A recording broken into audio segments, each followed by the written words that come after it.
किसी बिल्डिंग के निर्माण या जमीन की खुदाई के दौरान आपने बड़ी मशीनें जरूर देखी होंगी जो 4-5 मजदूरों का काम अकेले निपटा देती हैं। लेकिन क्या आपने कभी 40,000 मजदूरों के बराबर काम करने वाली मशीन के बारे में सुना है?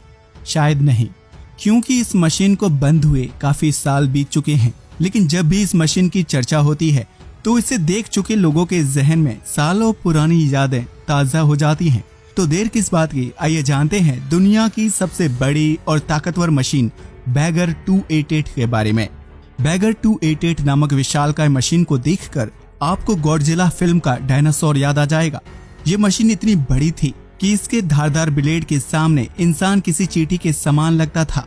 जब ये मशीन लोगों के सामने आई तो पर्यावरण प्रेमियों के लिए दुश्मन साबित हुई, क्योंकि इस मशीन में किसी भी जंगल को चंद मिनटों में उजाड़ देने की क्षमता थी। बैगर 288 को इंजीनियरिंग और तकनीकी का बेहतरीन नमूना माना जाता था।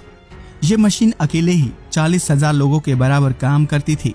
दानव जैसे आकार वाली बैगर 288 को जर्मन कंपनी क्रुप ने साल 1978 में बनाया था।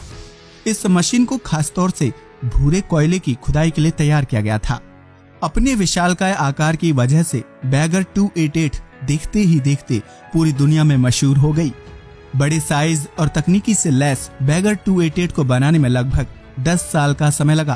पहले इस मशीन के डिजाइन को तैयार करने और इसके पार्ट्स को बनाने में 5 साल का वक्त लगा, जबकि मशीन के पार्ट्स को आपस में जोड़ने के लिए अतिरिक्त 5 साल लगे।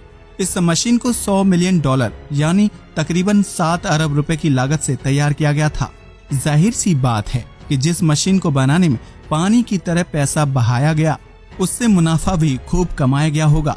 220 मीटर ऊंची और 96 मीटर लंबी बैगर 288 का वजन 13,500 टन था। इस विशालकाय मशीन से जर्मनी के हम्बख जंगल से हर दिन 2,40,000 टन कोयला खोदा जा सकता था। आसान शब्दों में कहा जाए तो ये ताकतवर मशीन एक दिन में बड़े फुटबॉल मैदान को 30 मीटर गहराई तक खोदने की ताकत रखती थी। बैगर 288 एक दिन में इतना कोयला खोदती थी जिससे 10 टायर वाले 10,000 डंपरों को रोज भरा जा सकता था। लेकिन ज्यादा बड़ा आकार होने की वजह से यह मशीन एक घंटे में महज 100 से 600 मीटर की दूरी तय कर पाती थी। इस मशीन को तकनीकी के मामले में काफी आधुनिक माना जाता था, लेकिन बड़े साइज की वजह से इसे चला पाना टेढ़ी खीर था। इसलिए इस मशीन को 5 लोग मिलकर संभालते थे।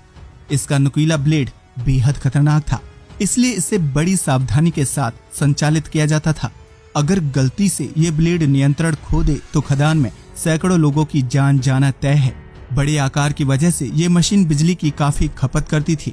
इसे एक दिन में 15.56 मेगावाट बिजली की जरूरत पड़ती थी। यानी आसान शब्दों में कहा जाए तो बैगर 288 एक दिन में 160 कारों के बराबर ऊर्जा की खपत करती थी। लंबे समय तक इस मशीन के इस्तेमाल से लोगों को महसूस होने लगा कि इसके संचालन के लिए ज्यादा बिजली और श्रम की जरूरत है।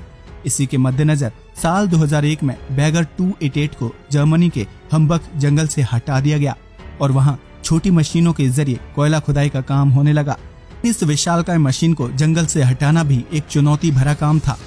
जंगल से मशीन को हटाने के लिए उसके पार्ट्स को अलग करके 22 किलोमीटर दूर स्थित एक जगह पर सुरक्षित रखा गया। इस काम को 70 कर्मचारियों की एक टीम ने 3 हफ्ते में पूरा किया, जिसमें 1.5 करोड़ जर्मन मार्क यानी यूरो खर्च हुए। आज के लिए बस इतना ही। वीडियो पसंद आया हो तो इसे लाइक और शेयर करें, साथ ही चैनल को भी सब्सक्राइब करें। जय हिंद दोस्तों।